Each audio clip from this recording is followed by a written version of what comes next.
Hey everybody, welcome in to Box Checkers Week 2 NFL. I'm your buddy Choppadong, and of course I'm always brought to you by the one, the only DFSArmy.com, your one-stop shopping for everything daily fantasy sports. And being senior content editor and then also a contributor and coach, here oftentimes I'm trying to come up with different ways to put out content, different approaches to try. And today we're going back to the box checking method of the past few years because it's worked out really well. Hopefully you follow and get something out of the quick tips. Hopefully you follow and get something out of some of the other Twitter things that we're posting and whatnot, following DFS Army on Twitter as well as myself at Choppadong. Really quickly, just for a little self-absorbed tap on the back. There's the account. We're going to show you a little bit of Vegas lines to show you how to calculate implied team totals. I'm sure you already know, but if you don't, you're going to learn that today. And then, of course, like and subscribe to the video. Ring the notification bell down there at the bottom and consider becoming a VIP at dfsarmy.com. And use the link in the description. Use the coupon code CHOP, C-H-O-P, trigger that 20% off discount that stays with you the entirety of your membership, whether it's 1 month or 100 months. Keep that price locked in no matter what our price does. So let's dive in. Let's talk a little bit about defenses and tight ends today. We'll see if we can't get into maybe some wide receivers or whatever. And I'm going to start talking about a hashtag short list. Those are going to be the plays that I automatically know I'm going to like. Now, my core players of say 3, 4, 5 players that I just can't get out of my lineups no matter what I do, that is coming later in the week. I don't even know if I'll get a chance to put that on a video, but I don't usually formulate that opinion until later in the week. And I've looked at things and I've built lineups a few times, and I kind of keep coming back to the same guy. So that guy's such a good value and he's in such a good spot. I start with him because I know it's going to free up a bunch of money. That's typically when I'm going to get into that core play. But the short list itself is just typically going to be a couple of guys in great spots and then a low priced option because we all need to be looking for that value. And today is this slate's going to be an interesting slate. So let's kind of jump in and let's see where we go using the research station at dfsarmy.com as well as my favorite site, the one I'm used to, vegasinsider.com for NFL odds. When we look at the Thursday game, Tampa Bay and Carolina, and that's only on the Thursday through Monday slate if you want to play that. But you've got 51 point total, a 5-point open favorite for Carolina, but it's moved to 6.5 and the line has come down a little bit. These are what we're looking for when it comes to defenses is we're looking for big spreads and low totals because the big spread and the low total drives the opponent's implied team total way down. And what we're finding is when we have a spread over 6 points, that's good for our team's defense, the favored team. In this case, Carolina. That's a great idea for Carolina to be more than a 6-point favorite. But the team total's not low enough because we want to see a team total under 22, under 20, even better if it's under 18. So really what I'm looking for is better than 6-point favorite and under 18 points for the opponent's implied team total. When I find that matchup, I'm putting those guys pretty much on the short list. Some weeks we get a bunch of them. Some weeks we only get 1 or 2. Let me show you what I mean by opening up my little calculator here really quick.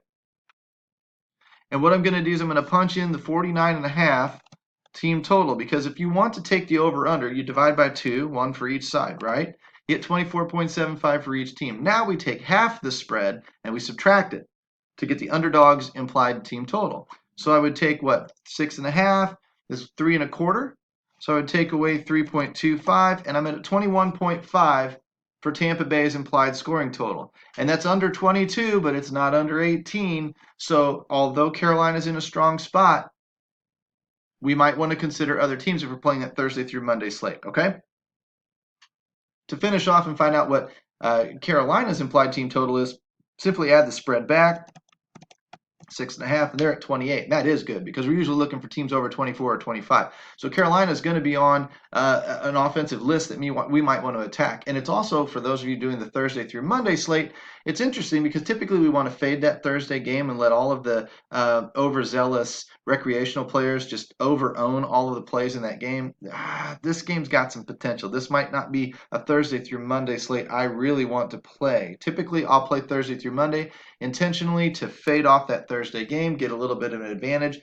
This one I'm not so sure about. These games are on short weeks. They come out a little flat sometimes, but this one has a lot of scoring potential in it, being that Tampa Bay's defense isn't very good, and Tampa Bay could bounce back and could score with some of the offensive weapons they have. So the over-ownership in this game might actually play out to be a decent thing as long as you don't have, 6 guys from the game on your team. If you pick the right one or the right 2, then you might be set up really, really well for the week, and that actually would put me at a little bit of a disadvantage. I could probably still make cash, but I'm not into making my living that way when I've got a bigger edge. In this case, the bigger edge might be just to not play the slate at all. Okay, let's dive down a little bit further. Indianapolis, I don't see a big spread, don't see a big favorite, or a big total and a big favorite. No big total, no big favorite, or no small total, no big favorite. Come down here, there we go, 46.5 divided by 2 is 23.5. 13.5 is 6.75, so minus 6.75, and now I'm under my 18. Baltimore's in a smash spot. They're bigger than a 6-point favorite. Arizona's implied to score under 18 points. Bing, bing, bing. We have our first shortlister. They're going to cost you in daily fantasy sports. I think we're ready for that, but here's my thing. A lot of people tell you pay down in defense, pay down, pay down, pay down, and that's fine. When pricing gets tight, you might consider that. But right now, early in the season, I'm paying up. I paid for Baltimore last week. I'll probably do so again this week. Why? Because the spread gap between positions is a lot like quarterback. It's not that big of a difference. Quarterback is even worse, though, because quarterback starts at about $6,000 on FanDuel and goes to about $9,000. And they're all bunched in that $3,000 range. Well, that everybody says pay down because there's not that big of a price difference for the production that you get. I'm going to tell you the same thing for defense. You might as well, I mean, you can pay down if you want to because they're a volatile position. It's kind of crazy, but you can also pay up if there is truly a team that's in a great spot because there's not that much of a price difference.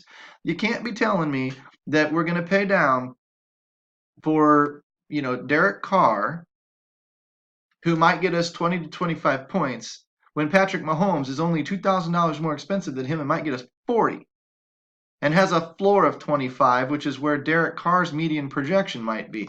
That's not a big difference in price for a pretty big difference in points. And those are the types of situations you need to know inherently. Yes, whereas overall, we're tending to pay down in these spots, there are times to pay up.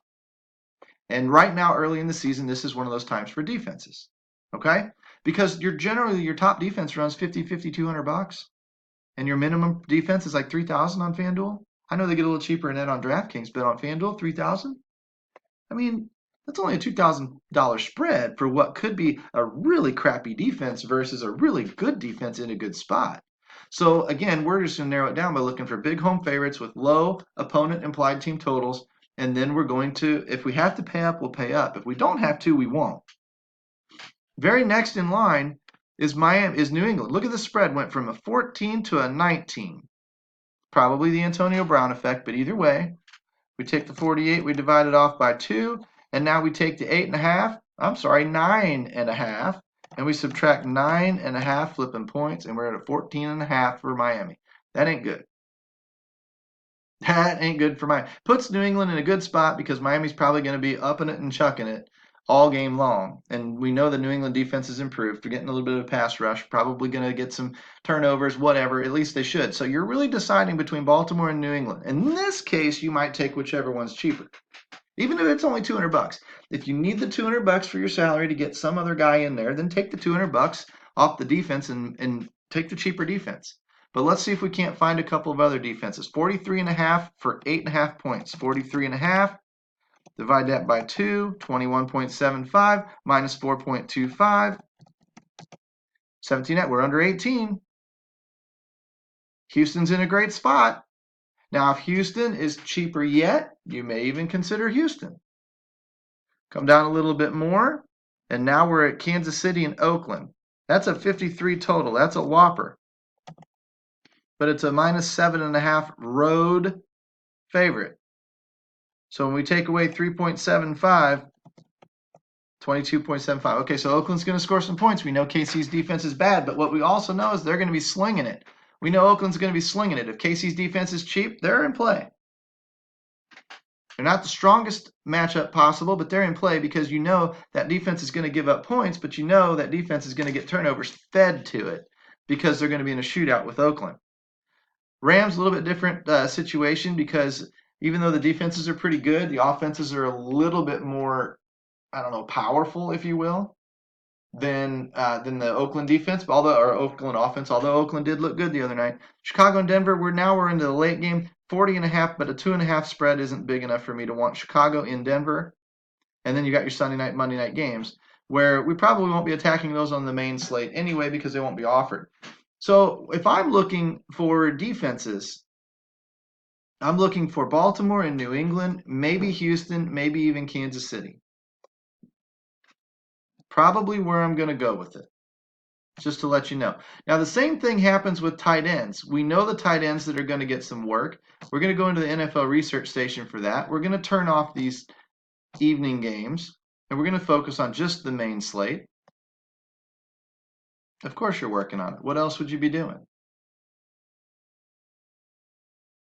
Well, you can't run away from that for too long without getting into that situation. But we need to go into the tight end matchups and do it again.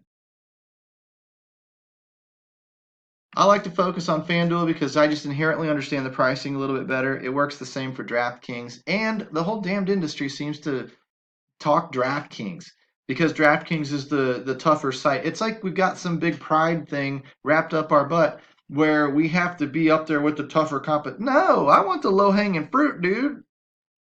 Give me the low-hanging fruit. In fact, I'm thinking about joining DFSArmy.com so that I can get on SuperDraft and Yahoo and all those others and trigger a free month. If you want to know where that one is, I'll put that link in the description too for the free offer. Sign up for a couple of those sites based on the free offers, and you might trigger yourself a free month at DFSArmy.com. You can come on inside, check us out, interact with the coaching, get some help in your game, and watch and see how we do what we do. But under the tight ends, I want home teams, I want big favorites, and I want high implied team totals. So I'm going to take the spread. I'm going to go by less than 0 because I want favorites. Get rid of all the underdogs. Not that they're not in consideration. If Travis Kelce is an underdog, I still want him. But I'm trying to find the best of the best. I'm going to take that implied team total, and I'm going to sort it out by greater than 24 points. You can do 23.5 if you want. You can do 24, bounce around, whatever. It doesn't really matter that much. You're not losing anybody. We did just lose Hunter Henry, if you don't know. He's got a broken tibia plateau. That just was announced within the last hour, so that's not a good thing. But when we scroll back over here, we know we've got the big favorites. We know we've got the big teams. Now we want red zone targets, and we want targets in general. So I could look at 2018 stats for that, look at targets per game. Of course, I'm going to see Travis Kelce. Some of these numbers will change. I want to see things like red zone work. Come over here to red zone numbers, and I see targets inside the 20 for Vance McDonald, for Gerald Everett of all people, which is really interesting because Higbee's the dude. Last week, Higbee got 2 snaps inside the 10 or 2 targets inside the 10, whereas Everett didn't get squat. So I think Higbee's replaced him. So when I look down this list of the bigger targets that are in play, I'm looking for home teams. So Vance McDonald in play, Mark Andrews in play, Higbee in play. Come down here, Jordan Akins probably not. Where's this other Houston dude? Do they have one? They don't have a tight end 1 listed. Interesting. Baltimore's 2, Pittsburgh's 2. So these are basically your easy targets. But if you wanted to talk Hawkinson or you wanted to talk about some of these other guys, go for it. I personally, this week, short list, Mark Andrews. Why? Gets red zone work. I know that he was splitting snaps with the other guy in Baltimore, but the fact of the matter is he got the touchdown, and he gets the targets inside the red zone, and that's been going back to the preseason and the late part of last year. That's typically the tight end you want. I don't care if you're not on the field for a ton of snaps. If you look at Njoku and Eifert in Cincinnati, or is it Uzoma? Uzoma and Eifert in Cincinnati? You want to watch, I mean, yeah, Uzoma's going to be on the field for all of the snaps, but Eifert's coming in when he's ready to run a route. If that's what Mark Andrews is he comes in when he's ready to run a route, that's the tight end I want. You know, if Higbee's only in to run a route in LA, that's the tight end I want because he's the one that's going to find the end zone. If Cameron Brayton in Tampa Bay is only coming in to run a route, that's who I want. That make sense? That's all I'm trying to figure out. Who is in line to get the ball when we get inside the 10-yard line or so? And that's the tight end I want. And generally speaking, I want high team totals because it leads to more touchdowns. It's more implied touchdowns. If I'm only implied to score 2 touchdowns, probably going to a running back or a primary wide receiver. But if we get into the 3, 4, 4.5 touchdown range, now we've got a little bit of crumbs left over for the tight end. then it puts the tight end in a good spot to scoop up some points. Because we know it's a volatile position. We know their floor is 0. That's why we typically pay down. Why am I paying up for $8,000 for Travis Kelce when I can pay down $4,500 for Tyler Higbee? Well, yes, Travis Kelce has a little bit higher floor, but in a volatile position where Kelce might kind of dud out like he did last week, and a Jason Witten might end up with the touchdown like he did last week, then guess what? Jason Witten brought far more value than Travis Kelce, and damn if you could have predicted that one. So the idea is at the very volatile positions we pay down a little bit, and at the more predictable positions we pay up a little bit, except at quarterback where we do pay down, because generally the spread in price isn't so wide that it really matters. So we want to save some money. Why? Because the running backs are so darned expensive. If you put 2 big running backs and 1 in your flex, and then just kind of punt off receivers that are in good spots, and a tight end in a good spot, and defense in a good spot, and a quarterback in a good spot with a quarterback with a decent floor that's underpriced or something, you've set yourself up with a pretty good cash lineup. If you like these tips, we'll talk receivers, running backs, and quarterbacks a little bit later. But if you want these tips and want more in-depth discussion, you're going to want the coaching advice, dfsarmy.com. So get yourself in here, use that code CHOP, C-H-O-P, trigger the 20% off discount, and let's get in here and let's start improving your game. Let's start winning today. That's basically defenses and tight ends in about 15 minutes. Yes, we probably left a couple of tight ends out. Those may change throughout the week, so you're going to have to follow us. But short list right now, short list is going to be 3 defenses: Baltimore, New England, possibly Houston or Kansas City.